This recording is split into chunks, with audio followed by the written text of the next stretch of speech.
Happy Saturday, good people. Welcome to another edition of Double Innocence with your boy E-Dub here. Things are not really looking good for my Minnesota Timberwolves. Yes. Yeah, they're not looking good at all. There's a possibility that they're going to get swept. There's a very strong possibility. And you got to understand, I take this very, very personal because I need these guys to at least go to the finals to make me look like I kind of knew what I was talking about, no?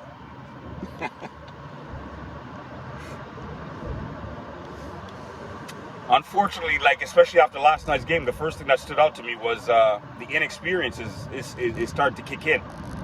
And let me tell you when I noticed that inexperience. I noticed that inexperience 35 seconds into the game. It might have even been less. I'm being nice and giving them 35 seconds because, don't want to put them on blast like that.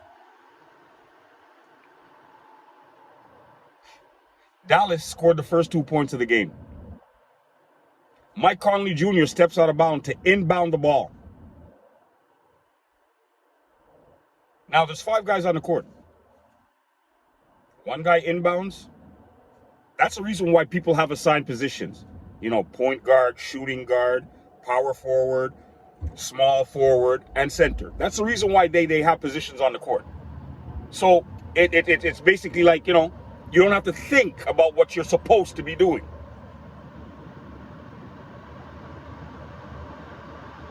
Do you know Mike Conley stepped out of bounds to inbound the ball? He couldn't pick the ball up because as soon as you pick it up, the referee starts counting 5 seconds. The rest of the 4 players ran down court. So who was Mike Conley supposed to inbound that ball to, himself? Or maybe the referee? Right there, I said, oh no. Mike Conley had to call a timeout. That's the first time I'd ever seen a timeout called 35 seconds into a game.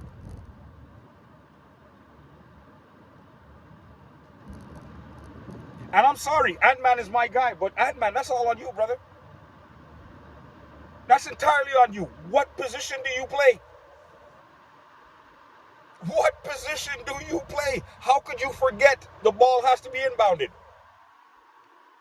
I can understand the other 3 because it's not part of their job. They're not used to doing that. Maybe they might have to come back and help if there's things happening, meaning that the defense is playing full court defense or whatever the case may be. That's a different story.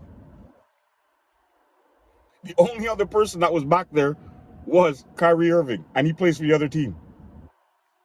He's a point guard, so he knew. So, unfortunately, I'll be honest with you, right then and there, I said, nah, this does not look good. This does not look good because this is game 2 where they're supposed to be coming out, making a statement. You understand what I mean? They lost the first one in their house or whatever the case may be. The most important thing they need to do is at least win this game to make it 1-1 going into Dallas. And you have a brain fart like that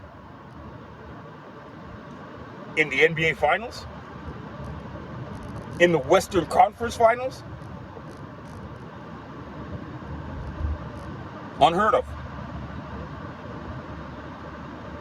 And I understand you guys are young. I understand that. Believe me. But still, it's unheard of. It's unheard of. Because that's basic basketball. So, if we're going to be doing things like that, we're going to be making those type of mistakes, there's no way in hell you're going to beat a Kyrie Irving-led team. Because you guys have to remember one thing. Kyrie Irving has been there before. He's played in finals a good couple times and won a championship. He may have won only one, but he was there 3 years in a row, if I'm not mistaken. So he knows what he's talking about, what he's telling his younger players how to stay ready for this moment.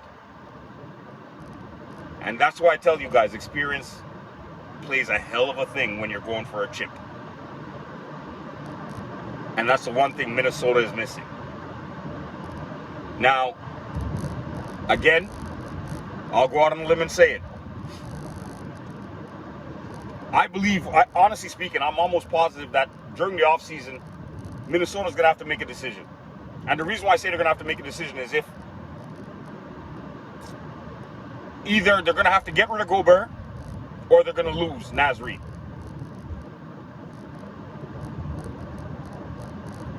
Simple as that. I understand Gobert is your defensive player of the year. I don't call it defensive player of the year. I call him block master of the year because he's a block master. But if he was really a defensive player of the year, like if it was a Kawhi Leonard or whatever, I think he would have played a little bit better defense on Luka, where Luka wouldn't have been able to get that three-point shot off like that. But then again, that's a different story for a different day, because I think the coaching staff made a few mistakes where that was concerned. That's not all on you left Rudy Gobert on an island by himself. What was he exactly supposed to do? That's a story for another day. My point right now is Naz Reid was the individual that kept Minnesota in that game yesterday. But yet still, Naz Reid has to be sharing that playing time with Rudy Gobert. Naz Reid was probably the most effective Minnesota Timberwolf on the court last night. He kept them in the game and gave them that opportunity to win. Remember, he put that three-point shot up, but he didn't miss by much. All I'm trying to say is a player that knows that he has a little bit more to offer is going to start to get frustrated in a system where he has to be sharing minutes with an individual that doesn't offer that much on the offensive side of the ball. So that's why I'm saying it's all hunky-dory right now because they're going for a championship and all that kind of stuff. But I think, especially next season, it might start to cause a little bit of friction. That's my personal opinion, in my humble opinion. But we're not going to start talking about next season yet because this season's not over yet. Do I think Minnesota could actually they got to play it game by game right now. So we're going to talk about the next game. Do I think Minnesota could win the next game? They have the talent to do it.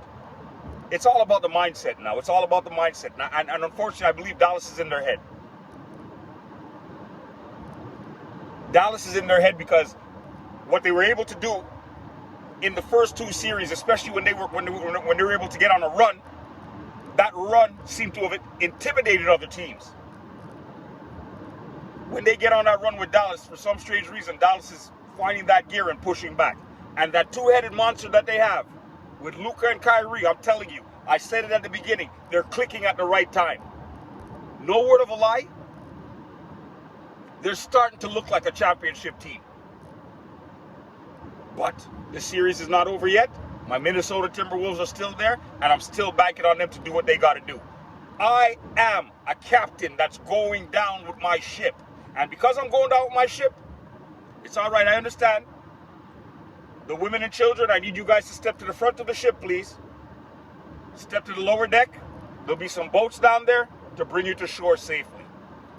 The elderly people with canes, anybody that needs wheelchair assistance, I also need you guys to step to the front of the boat, the front of my ship, please. That's right.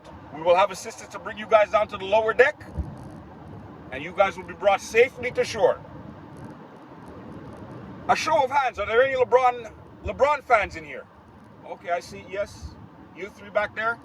Perfect. Thank you. Okay, I need you guys to step to the left side of the ship, please. Yeah. You guys are going down with me. Hey, you should have read the contract before you got on my ship. It's strictly stipulated. In case of emergency and the ship is going down, the captain and LeBron Knight fans will go down with the ship. I'm sorry. That's the way it is. So I need you guys to step to the left side of the boat, please. Let's go. We have an old person there that needs to get assistance to get to the front. He needs to get to shore. You're holding up traffic, ma'am. You with the Lakers jersey on, number 23. Left side. Let's go. Thank you very much. Yeah, okay, you guys. Okay, safe travel to shore. Bye-bye. Any of my loved ones, let them know I went down as a hero. The LeBron fans back there, they're the cowards. I went down as a hero. I saved your lives. Yes, I did. Look at them. They're crying. They want to get off the boat. Look at them. Look at them. That being said, people, this captain is going down with his ship, and I'm taking the LeBron fans with me. share, like, subscribe. Double Innocence with your boy E-Dub is out. Have a blessed day, people. Beautiful Saturday out here.